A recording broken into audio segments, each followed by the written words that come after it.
ৰাষ্ট্ৰীয় স্বয়ংসেৱক সংঘই এই 100 বছৰ পূৰ্তি উপলক্ষে কিছুমান যোজনা হাতত লৈছে। তাৰ ভিতৰত এটা যোজনা হ'ল সমাজ পৰিৱৰ্তন। এই সমাজ পৰিৱৰ্তনৰ কাৰণে আমি 5টা আয়াম হাতত লৈছোঁ। এই 5টা আয়ামৰ ভিতৰত হ'ল আপোনাৰ প্ৰধান আয়াম হ'ল এটা কুটুম্ব প্ৰবোধন অৰ্থাৎ পৰিয়াল প্ৰবোধন, আৰু এটা হ'ল সামাজিক সমৰসতা পৰ্যাবৰণ। তিনিটাই গতিবিধিৰ অন্তৰ্ভুক্ত আৰু তিনিটাই অতি বিশেষভাৱে প্ৰয়োজনীয় আমাৰ আয়াম। তাৰ ভিতৰত অন্য দুটা আয়াম আছে, সেইটো হৈছে এটা হৈছে আপোনাৰ স্বদেশী আৰু এটা আছে নাগৰিকত্ব। এতিয়া সকলোবোৰৰ ভিতৰত আমি দেখিছোঁ যে আমাৰ যিটো পৰিয়াল প্ৰবোধন ব্যৱস্থা, পৰিয়াল ব্যৱস্থা, সেই ব্যৱস্থাটো আমাৰ বহুত ধৰণে নিম্নগামী হৈছে, যাৰ ফলত আমাৰ সমাজত বহুত ধৰণৰ ত্ৰুটি বিচ্যুতি, অপায় অমংগল এইবিলাক ঘটনা লাহে লাহে ক্ৰিয়া কৰি উঠিছে। আপোনালোকে জানে যি ৰাষ্ট্ৰীয় স্বয়ংসেৱক সংঘ জন্ম হোৱাৰ আজি 100 বছৰ হ'ল। এই 100 বছৰৰ ভিতৰত ৰাষ্ট্ৰীয় স্বয়ংসেৱক হিন্দুৰ উত্থান, হিন্দু জাতিক একত্ৰীকৰণৰ কাম কৰি আছে। আৰু এই যি হিন্দু সভ্যতা, যিটো ভাৰতীয় সভ্যতা, সনাতন সভ্যতা, এই সনাতন সভ্যতা বহু হাজাৰ বছৰ পুৰণা, আপোনালোক সকলোৱে জানে। এই হাজাৰ বছৰ পুৰণা সভ্যতা এটাত আমি আকৌ কেলে এনেকুৱা কাম কৰিব লগা হৈছে, তাৰ কেইবাটাও দিশ আছে। পৃথিৱীৰ সকলো সভ্যতা ধ্বংস হৈ গৈছে। য'তেই ইছলামৰ তৰোৱাল আৰু কোৰাণ গৈছে, খ্ৰীষ্টানৰ ক্ৰছ গৈছে, তাতে সভ্যতা ধ্বংস হৈছে। যেনে আপোনাৰ মিছৰীয় সভ্যতা, দি গ্ৰেট ৰোমান চিভিলাইজেশ্যন, বেবিলনীয় সভ্যতা, ইনকা সভ্যতা, মায়া সভ্যতা, অল চিভিলাইজেশ্যন আৰ লষ্ট। সকলো সভ্যতা ধ্বংস হৈ গৈছে। আৰু এই সকলোবোৰ সভ্যতা ধ্বংস হৈছে within 200 years of subjugation of the Muslims and Christian authority. খ্ৰীষ্টান আৰু মুছলিমবিলাক যোৱাৰ প্ৰায় 200 বছৰ পিছত এই সকলোবোৰ সভ্যতা ধ্বংস হৈ গৈছে। সেই হিচাপত ভাৰতীয় সভ্যতা ধ্বংস হ'ব লাগিছিল, কাৰণ ভাৰতীয় সভ্যতা প্ৰায় 700 বছৰ মুছলমানৰ অধীনত আৰু প্ৰায় 300 বছৰ ব্ৰিটিছে শাসন কৰিছিল। 1000 বছৰ শোষণ শাসনৰ অন্ততো ভাৰতীয় সভ্যতা কেলে ধ্বংস নহ'ল, এটা বিস্ময়কৰ কথা। ঐতিহাসিকবিলাকে বিজ্ঞান চিন্তা কৰি আছে, যেতিয়া পৃথিৱীৰ সকলো সভ্যতা ধ্বংস হৈ গৈছে প্ৰায় 200 বছৰ ভিতৰত, ভাৰতীয় সভ্যতা কেলে ধ্বংস হোৱা নাই? 1000 বছৰ শোষণ শাসন, অত্যাচাৰ, অবিচাৰ, অনাচাৰ, ব্যভিচাৰ, এই সকলোবোৰ ভিতৰতো কেলে ধ্বংস নহয়? তো তেওঁলোকে বিচাৰি পালে, বা আমিও তাক উপলব্ধি কৰিলোঁ যে ভাৰতীয় সভ্যতা ধ্বংস নোহোৱাৰ মূলতে হ'ল আমাৰ পৰিয়াল ব্যৱস্থা। ৰজা না হৈ গৈছে, ৰাজ্য ধ্বস্ত হৈ গৈছে, মন্দিৰ জ্বলাই দিছে, গ্ৰন্থাগাৰ জ্বলি গৈছে, বহু বোৱাৰীক বলাৎকাৰ কৰা হৈছে। তথাপিতো ভাৰতীয় সভ্যতা ধ্বংস হোৱা নাই এই কাৰণে যে আমাৰ ষ্ট্ৰং পৰিয়াল ব্যৱস্থা। ৰজা নাই, ৰাজ্য নাই, ঠিকে আছে, ন ৰাজ্যচিত ন ৰাজৌচিত, ন দণ্ড ন দাণ্ডিক, ধৰ্ম নৈব প্ৰজা সৰ্বে ৰক্ষতি চ পৰস্পৰম। এনেকুৱা এটা অৱস্থা হ'ল যে ৰাজাও নাই, যে ৰাজ্যও নাই, যে দণ্ড দিবলৈ দাণ্ডিকো নাই। কিন্তু সেই সময়ত প্ৰজাবিলাকে নিজৰ ধৰ্মৰ দ্বাৰা নিজকে শাসন আৰু পৰিচালনা কৰিছে, আৰু তাৰে এটা মাধ্যম হ'ল আমাৰ পৰিয়াল ব্যৱস্থা। আজিৰ পৰা প্ৰায় 60 বছৰ আগত আমাৰ পৰিয়াল ব্যৱস্থা বহুত সুন্দৰ আছিল। যৌথ পৰিয়াল আছিল। এটা পৰিয়ালতে 4টা জেনেৰেশ্যন মানে বাস কৰিছিল। আটা পিতা ভতিজা নাতি নাতিনী সকলোবোৰ সুন্দৰভাৱে পৰিচালিত হৈছিল। ঘৰত এক মুৰব্বী আছিল, যাৰ কথামতে ঘৰৰ পৰিয়ালবিলাক চলিছিল। বেমাৰ আজাৰ হ'লে সকলোৱে চোৱা চিতা কৰিছিল, ইটোৱে সিটোক পৰস্পৰক সহায় কৰিছিল। কোনো প্ৰব্লেম নাছিল, কোনো সমস্যা নাছিল। এটা পৰিয়ালত বৃদ্ধ মানুহৰ সমাদৰ হৈছিল। আৰু পৰিয়াল মানে ঘৰ মানে এনেকুৱা নাছিল, ঘৰ মানে আছিল এটা প্ৰতিষ্ঠান, মানে আতুৰৰ আলয়, নিৰাশ্ৰৰ আশ্ৰয়, ৰুগ্নৰ কাৰণে ৰুগ্নালয়, বৃদ্ধৰ কাৰণে বৃদ্ধাশ্ৰম, বিদ্যাৰ্থীৰ কাৰণে বিদ্যালয়। এটা ইনষ্টিটিউশ্যন, এটা প্ৰতিষ্ঠান আছিল, এটা ঘৰ। আৰু সেই ঘৰবিলাকত সকলোৰে সমাদৰ আছিল, অতিথিৰ সমাদৰ আছিল। যেনে আমাৰ আগতে কৈছিল পিতৃদেৱো ভৱ, মাতৃদেৱো ভৱ, অতিথি দেৱো ভৱ। তাৰ ওপৰত বিবেকানন্দ কৈছিল ৰুগ্ন দেৱ ভৱ, দৰিদ্ৰ দেৱ ভৱ। এতিয়া আমাৰ সমাজ ব্যৱস্থাত এনেকুৱা হৈছে যে ৰুগ্ন বাদেই দিয়ক, দৰিদ্ৰ বাদেই দিয়ক, পিতা মাতা বাদেই দিয়ক, আপোনাৰ অতিথিটো নায়েই। আজিকালি আমাৰ যিবিলাক সমাজ ব্যৱস্থা, আমাৰ যিটো পৰিয়াল ব্যৱস্থা, সেই পৰিয়াল ব্যৱস্থাত বৃদ্ধ লোকৰ স্থান নোহোৱা হৈছে। ল'ৰা ডাঙৰ হৈছে, ডাক্তৰ হৈছে, ইঞ্জিনিয়াৰ হৈছে, কৰ্পৰেট ছেক্টৰ ডাঙৰ কাম কৰিছে, 3 মহলা বিল্ডিং বনাইছে, তলৰ মহলা ভাড়া দিছে, মাজতো নিজে থাকে, ওপৰত যদি কুকুৰ ৰাখিছে, কিন্তু নিজৰ পিতৃ মাতৃ ৰাখিবলৈ এইটোবোৰ ঠাই নাই আজিৰ সমাজ ব্যৱস্থাত। আজি যিটো কয় আমাৰ যি নিউক্লিয়াৰ ফেমিলি, হাম দো হামাৰা দো আওৰ এখনে আছে ফেক দো, দুটা হ'ব, দুটা মানে বাদ দিয়ক, দুটা গ'লে আজিকালি এটাতে মানুহে কনচেনট্ৰেট কৰিছে। এটা নহয়, আজিকালি মানুহৰ বৈবাহিক অৱস্থা এনেকুৱা হৈছে যে বিয়া কৰাব কিন্তু সন্তান জন্ম নিদিয়ে। তাৰ ওপৰতে এছাম এখোপ আগবাঢ়ি গৈছে, তেওঁলোকে living together, they will live together but not produce child, একেলগে থাকিব সন্তান প্ৰডিউচ কৰে। এনেকুৱা ধৰণে আমাৰ সমাজ ব্যৱস্থা এতিয়া একদম নিম্নগামী হৈছে। এই সমাজ ব্যৱস্থা কেনেকৈ আমি উন্নত কৰিব পাৰোঁ, তাৰ কাৰণে আমি পৰিয়াল ব্যৱস্থাটো আমি এড্ৰেছ কৰিছোঁ, মানুহৰ ঘৰে ঘৰে গৈছোঁ, সভা সমিতি কৰিছোঁ, পৰিয়ালৰ কথা আলোচনা কৰিছোঁ, এইবিলাক কেনেকুৱা উন্নত কৰিব পাৰি। ঘৰৰ কথা কওঁতে আহিলে ঘৰটো হ'লেতো আপোনাৰ নহ'ব। এজন মানুহৰ ব্যক্তিত্ব, এজন মানুহৰ পৰিচয়, স্বাস্থ্য সকলো ডিপেণ্ড কৰে, সকলো নিৰ্ভৰ কৰে তোৰ ভোজনৰ ওপৰত, আপুনি কি খায় তাৰ ওপৰতে আপোনাৰ ব্যক্তিত্ব নিৰ্ভৰ কৰিব আৰু স্বাস্থ্য নিৰ্ভৰ কৰিব। আমাৰ পৰিয়াল যেতিয়া আমি দেখিছিলোঁ, আমি সৰুতে আছিলোঁ, তেতিয়া আমি দেখিছিলোঁ যে আমি বছৰত মাত্ৰ 2 বাৰ মঙহ খাইছিলোঁ, মিট। 2 বাৰ কেতিয়া? এবাৰ হৈছে আমাৰ ভোগালী বিহুৰ উৰুকাৰ দিনা, আৰু এবাৰ গাঁৱৰ কালী পূজাৰ দিনা। আৰু এতিয়া মানুহে ডেইলি মিট খায়, ব্ৰইলাৰ খায়, চিকেন খায়, গাহৰি খায়। তো এই সকলো মিট খোৱাৰ কাৰণে আমাৰ পৰিয়ালবিলাকৰ বেমাৰ বেছি হৈছে। আপোনালোকে নিশ্চয় অনুমান কৰিছে যে আজি আমাৰ বৃক্কৰ বিকলতা, অৰ্থাৎ কিডনি ফেইলিয়ৰ হৈ যায় ফটকৈ। দেখিলে ল'ৰাটো ভালেই আছে দেখোন, he is health and hearty, suddenly he became weak, sick, তৎক্ষণাৎ তাৰ বেমাৰ হৈ গ'ল। কি হ'ল? তাৰ কিডনি ফেইল হৈ গ'ল। এই যি বেমাৰবিলাক আহিছে আপোনাৰ, এইবিলাক হৈছে আমাৰ ভোজনৰ কাৰণে। এটা আপুনি ভেৰি ফ্ৰিকুৱেণ্টলি আপুনি দেখিব যে তাৰ গাউট হৈছে, ইউৰিক এচিড, খুব কমনলি হোৱা বেমাৰ। ইউৰিক এচিড হোৱাৰ লগে লগে ডাক্তৰে আপোনাক ক'ব যে মঙহ খাবলৈ এৰিবি, মিট খাব নালাগে। তো মিট যদি খাবই নালাগে আগতে এৰিলে ভাল। গতিকে মিটৰ কাৰণে আৰু বহুত বেমাৰ হয়, যেনেকুৱা আপোনাৰ ফিচাৰ, ফিস্টুলা, পাইলছ, বিভিন্ন ধৰণৰ জইণ্ট পেইন, অন্ত্ৰৰ বেমাৰ, কোলনৰ কেঞ্চাৰ, বহুত ধৰণৰ বেমাৰ হয়। গতিকে আমি বেচিকেলি আমি নিৰামিষ খাদ্য খাব লাগে, ভোজনত আমাৰ নিৰামিষ খাব লাগে। গতিকে এটা আদৰ্শ পৰিয়ালৰ এই বিষয়ে আমি তৰ্ক কৰিবলৈ নাযাওঁ, নিৰামিষ খাব নে আমিষ খাব, কিন্তু বেচিকেলি আপুনি যদি চাই তে আমি নিৰামিষভোজী হ'ব লাগে। কাৰণ যিবিলাক নিৰামিষভোজী প্ৰাণী, আমিও প্ৰাণী, এটা এনিমেল কিংডমৰ ভিতৰত হায়াৰ ষ্টেটাৰ আমি এনিমেল হয়। গতিকে আপুনি যদি চাই যিবিলাক এনিমেল মিট ইটিং এনিমেল, মাংস খায়, সেইবিলাকে পানীটো জিভাৰে চেলেকি খায়। আৰু যিবিলাক শাকাহাৰী অৰ্থাৎ ভেজিটেৰিয়ান, তেওঁলোকে পানীটো পি খায়। That is the basic difference.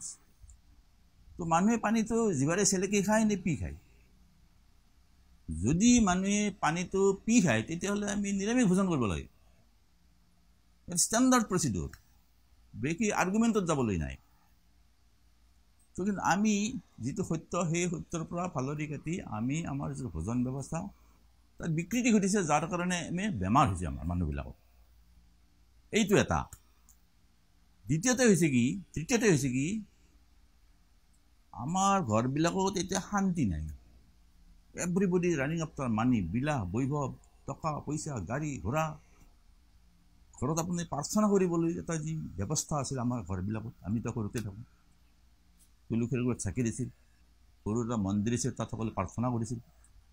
তো প্ৰাৰ্থনা এটা মহত্ব আছে। প্ৰাৰ্থনাই আপোনাৰ মন শুদ্ধ কৰে, শান্তি কৰে, সকলোৰে মাজত সমন্বয় প্ৰতিষ্ঠা কৰে, মনৰ পৰা বেয়া ভাৱ আঁতৰাই দিয়ে।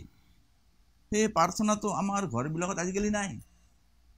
ল'ৰা ছোৱালী বাহিৰৰ পৰা আহিলে, মোবাইল টিপিলে, ৰুমত সোমালে, মাকে কিবা খাবলৈ দিলে খালে, নহ'লে বিচনাত বাগৰিলে। তো ডেট বিকামছ এ ট্ৰেণ্ডছ আমাৰ সমাজত এতিয়া হৈছে যিটো। কিন্তু এই প্ৰাৰ্থনাটো যে আমি ল'ৰা ছোৱালী শিকাওঁ, যাচোন একেলগে প্ৰাৰ্থনা কৰোঁ, তেতিয়াহ'লে আমাৰ সমাজত আমাৰ ল'ৰা ছোৱালীৰ বহুত এটা পৰিৱৰ্তন হ'ব। বিবেকানন্দক এবাৰ শিষ্যবিলাক সুধিছিলে যে স্বামীজী, এই আপুনি যে প্ৰাৰ্থনা কৰে তাৰ পৰা কিবা লাভ হৈছে নেকি আপোনাৰ? কি লাভ হৈছে আপোনাৰ প্ৰাৰ্থনা কৰি? নাই, মোৰ লাভ হোৱা নাই, কিন্তু মোৰ লছ হৈছে। কেনেকুৱা লছ? যে মই মোৰ অন্তৰত যিবিলাক বেয়া বস্তু আছিল, যেনে হিংসা, দেহ, ৰাগ, খং, এইবিলাক মই লছ কৰিছোঁ, মই হেৰুৱাই পেলাইছোঁ। তথাপিও ইনডাইৰেক্টলি কেনেকুৱা কথাটো ক'লে, বেয়া অন্তৰত যে বেয়া বা প্ৰাৰ্থনাৰ জৰিয়তে সেইবিলাক ৰিমুভ কৰা হয়। বিবেকানন্দক আৰু একবাৰ শিষ্যবিলাকে এই খাদ্য সংক্ৰান্তত প্ৰশ্ন কৰিছিল যে স্বামীজী, কি খালে ভাল, কি খাব লাগে? তেতিয়া স্বামীজী কৈছিল, যাক খেলে তোমাৰ শৰীৰ ভালো থাকে তাই খাও, যত পাপ আমাৰ। অৰ্থাৎ তেওঁ কৈছিল যে তুমি যি খালে তোমাৰ শৰীৰটো ভালে থাকে সেইটোৱে খোৱা তুমি, আৰু যিমান পাপ হ'ব তাৰ কাৰণে সেইটো মোক আছে, তুমি কেৱল হেল্ডি থাকিব। এনেকুৱা ধৰণৰ বিবেকানন্দই আমাক খাদ্য সম্পৰ্কে, আমাৰ শৰীৰ ৰক্ষা কৰা সম্পৰ্কে কৈ দিছে। আৰু প্ৰাৰ্থনাৰ মহত্ব এইটোৱেই, যি আমি প্ৰাৰ্থনা কৰিলে আমাৰ মনৰ পৰা হিংসা, দেশ, কলুষতা এইবিলাক আঁতৰ হয়, এটা সুন্দৰ পৰিৱেশৰ সৃষ্টি হয়। গতিকে প্ৰাৰ্থনা কৰিবলৈ আমাৰ ল'ৰা ছোৱালীবিলাক মাক বাপেকে শিকাব লাগে, কিন্তু মাক বাপেকে নিজেই নবহে, টিভিত বহিব, প্ৰাৰ্থনা ক'ত কৰে? আৰু চবচে ডাঙৰ কথা, আমি যিটো এটা পথভ্ৰষ্ট হৈছোঁ, আমাৰ ল'ৰা ছোৱালীবিলাকে যি কাৰণে আজিকালি এই বেয়া কাম কৰিবলৈ লৈছে, মাক বাপেকক সন্মান নকৰাইছে, মাক বাপেকক বুঢ়া মাক বাপেকক ৰাস্তাৰ কাষত পেলাই দিছে, নতুবা অন্ধকাৰ ব্যস্তমত নিক্ষেপ কৰিছে। এই কথাবিলাক এইকাৰণে হৈছে যে ল'ৰা ছোৱালীক মাক বাপেকে ৰামায়ণৰ কথা নকয়। ৰামায়ণ এনেকুৱা এখন গ্ৰন্থ য'ত আপোনাৰ পিতৃভক্তি, মাতৃভক্তি, ভাতৃপ্ৰেম, পত্নী প্ৰেম, দেশপ্ৰেম, সকলোখিনি কথা আছে। ৰামায়ণ যি ল'ৰা ছোৱালীক মাক বাপেকে ভালকৈ শুনাব, পঢ়ুৱাব, সেই ল'ৰা ছোৱালী মই ভাবোঁ কেতিয়াও বিপথে নাযায়। আগত সেইবিলাক আছিল, আমি এতিয়া সৰু আছিলোঁ, আমাৰ মায়ে আমাক ৰামায়ণ পঢ়ি পঢ়ি বুজাই দিছিল। আজিকালি মাক বাপেকে নপঢ়ুৱাই, নাজানেও। ৰামায়ণৰ কেইটা কাণ্ড আছে সুধিবচোন আপুনি, মাক বাপেক সুধিব, নুবুজি নধৰিছে, নাজানে, বেছিভাগেই নাজানে। গতিকে ৰামায়ণৰ কাহিনীবিলাক আমি যে ল'ৰা ছোৱালীক শিকাওঁ, সেই ল'ৰা ছোৱালীবিলাক আদৰ্শগ্ৰস্ত নহ'ব, ল'ৰা ছোৱালী ভাল হ'ব, শিকাব লাগে বা পঢ়ুৱাব লাগে। যিটো যে আমি যে কওঁ মহাপুৰুষৰ চানেকিৰে জীৱনৰ, আমিও পাৰোঁ জীৱন গঢ়িব, একো দৰকাৰ নাই মহাপুৰুষৰ চানেকিৰে জীৱন পঢ়াৰ। মহাভাৰত পঢ়ক, ৰামায়ণ পঢ়ক, ল'ৰা ছোৱালী এনেই ভাল হ'ব। এইটো এটা গ'ল আমাৰ ভোজন আৰু এইবিলাক ব্যৱস্থাৰ কথা, আমি যিবিলাকৰ পৰা আমি আমাৰ পৰিয়ালটোক এটা ৰিফাইন সংস্কৃত কৰিব পাৰোঁ, যিবিলাক আগতে আছিল এতিয়া নাই। আৰু কিছুমান কথা হ'ল, আমাৰ এতিয়া পৰিয়ালত কিছুমান যি বেয়া বস্তু আহি আছে, বেয়া সংস্কৃতি, যেনে বাৰ্থডে আহিল, বাৰ্থডে আহি তোমাৰ এই মমবাতি জ্বলালাক, কেক কাটিলে, ঠিকেই আছে বাৰু, কেকটো খোৱা বস্তু খাব পাৰে, মমবাতিডাল জ্বলাই নুমাই দিব লাগে, গ'লে জ্বলি থাকিব লাগে, চাকি এশৰ জ্বলকচোন, মমবাতি সলনি, গেট চাম চেঞ্চ। ল'ৰা ছোৱালীৰ উন্নতি হ'লে, ল'ৰা ছোৱালীৰ দিনে দিনে বাঢ়ি যাব লাগে, তাৰ ভৱিষ্যত উজ্জ্বল হ'ব লাগে, চাকি মমবাতিডাল নুমাই দিয়ে। এইবিলাক যিটো কিছুমান আমাৰ অপসংস্কৃতি সোমাইছে সমাজত, সেইবিলাকৰ কাৰণে সচেষ্ট হ'ব লাগে। আৰু সেইবিলাক আমি এড্ৰেছ কৰি আছোঁ, আমি এতিয়া ফেমিলিবিলাকো, যে এইবিলাক কাম আমি কৰিব নালাগে, এইবিলাক ঠিক কথা নহয়। আপুনি গোঁসাইঘৰত শৰাই দিয়ক, এশৰ চাকি জ্বলক, ল'ৰা ছোৱালীৰ মংগলৰ কাৰণে কামনা কৰক। এইটো আমাৰ এটা মানে যিটো সমাজৰ বিভ্ৰান্তি, এটা সমাজৰ যিটো এটা অপসংস্কৃতি আহিছে, এইটো এটা birthday, father's Day, mothers day. আৰে ফাদাৰ্ছ ডে মাদাৰ্ছ ডে বুলি কি আছে? এভৰিডে যে ফাদাৰ্ছ ডে মাদাৰ্ছ ডে। মই প্ৰত্যেক দিনাই মোৰ পিতাক স্মৰণ কৰোঁ, মই প্ৰত্যেক দিনাই মোৰ মাক স্মৰণ কৰোঁ। এভৰিডে যে for me Father's Day mother's. এতিয়া যে ফাদাৰ্ছ ডে মাদাৰ্ছ ডে ওলাইছিল, গতিকে এইবিলাক অপসংস্কৃতি আমাৰ সমাজত সোমাই পৰিছে। এইবিলাক আমি লাহে লাহে কেনেকৈ দূৰ কৰিব পাৰোঁ, আমাৰ ৰাষ্ট্ৰীয় সংঘে চিন্তা কৰি আছে। এতিয়া কিছুমান আহিলে আপোনাৰ এই ভাষা আৰু ভোষা, এতিয়া ভাষাটোৰ কথা আপুনি চাওক, অসমীয়া ভাষা আমি ক'লোঁ জননী জন্মভূমি স্বৰ্গাৰোপী কৰি কথা কৈ থাকোঁ, মানে আমাৰ মাতৃভাষা আৰু আমাৰ জননীসকলতকৈ ডাঙৰ, গতিকে মাতৃভাষাসকলতকৈ আপোনাৰ মধুৰতম ভাষা। কিন্তু আমি ভাষাটো ভালকৈ কওঁ নে? আমাৰ এতিয়া ঘৰবোৰত যি ভাষাৰ সংস্কৃতি সোমাইছে, ঘৰত যিবিলাক সম্বোধনবাচক শব্দ যেনে পিতা মাতা খুৰা খুৰী মহা মহী আতৈ আমৈ, এই শব্দবিলাক লাহে লাহে আঁতৰি গৈছে। তাৰ ফলত কি হৈছে, আণ্টি আংকুল বব ডেড মাম্মি এইবিলাক শব্দ আহিছে। তো ইমান শব্দ থকা স্বত্তেও আমাৰ অসমীয়া ভাষাত সুন্দৰ সুন্দৰ শব্দ, এই বাহিৰা শব্দবিলাক আহিব লাগে।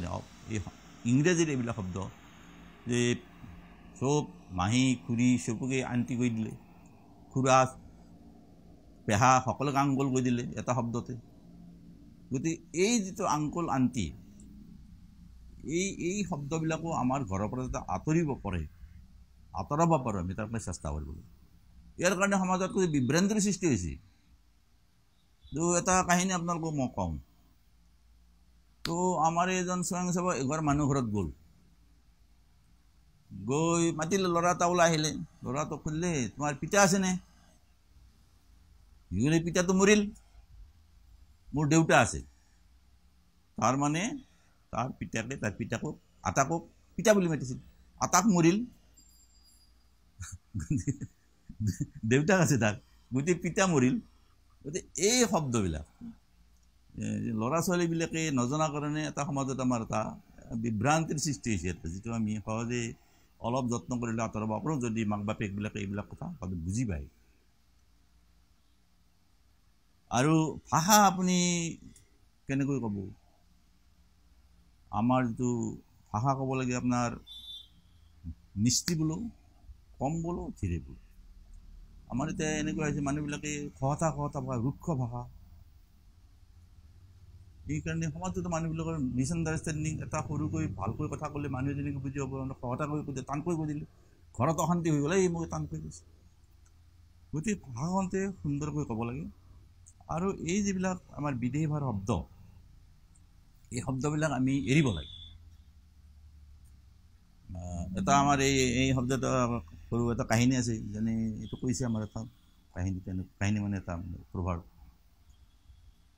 যো বৰবাতি বৰ কাহি, আণ্টি আহিল ঘণ্টি বজাই, আঁতৰালে পেহী মাহী। তাৰমানে আণ্টি আহি আমাৰ পেহী মাহী শব্দবিলাক আঁতৰাই দিলে। গতিকে এইবিলাক প্ৰভাৱ এতিয়া লাহে লাহে আমাৰ মাজত জাগ্ৰত হৈছে, সমাজত আহিছে। আৰু লাহে লাহে এইবিলাক শব্দ আমি আঁতৰাবলৈ চেষ্টা কৰিব লাগিব। কামটো টান হ'লেও আমি পাৰিম বুলি ভাবোঁ। আৰু ভাষাৰ ক্ষেত্ৰত হৈছে কি, ঠিকেই আছে, এতিয়া আমাৰ মডাৰ্ণাইজেশ্যন হৈছে, বিভিন্ন কামৰ কাৰণে আমি বিভিন্ন ড্ৰেছ পৰিধান কৰিব লাগে।